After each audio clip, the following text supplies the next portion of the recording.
এই 4টি ভুলের কারণেই বাড়ির মধ্যে অর্থকষ্ট, দারিদ্রতা, ঝগড়া ও অশান্তি লেগে থাকে। বিশেষ করে 4 নম্বরের ভুলটি তো জীবনকে নরকের সমতুল্য করে দেয়। কি সেই ভুল, সেটা জানার আগে মাতা লক্ষ্মীকে আপনার বাড়িতে আমন্ত্রণ জানাতে এবং মায়ের বিশেষ কৃপাদৃষ্টি লাভ করতে লাইক করে কমেন্টে জয় মা লক্ষ্মী লিখুন। নাম্বার 1, সূর্য অস্ত যাওয়ার পর রান্নাঘর থেকে সাদা জিনিস যেমন নুন, চিনি, চাল, আটা, দুধ ইত্যাদি জিনিস ভুল করেও কাউকে ধার দেবেন না, না হলে ঘরে চরম দারিদ্রতা নেমে আসবে।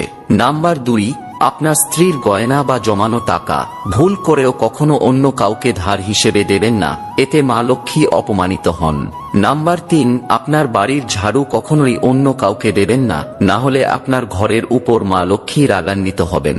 এবং নাম্বার 4, সূর্যাস্তের পর কখনোই আপনার বাড়ির উঠানে ঝাড়ু লাগাবেন না, না হলে মা লক্ষ্মী আপনার ঘর তৎক্ষণাৎ ত্যাগ করবেন।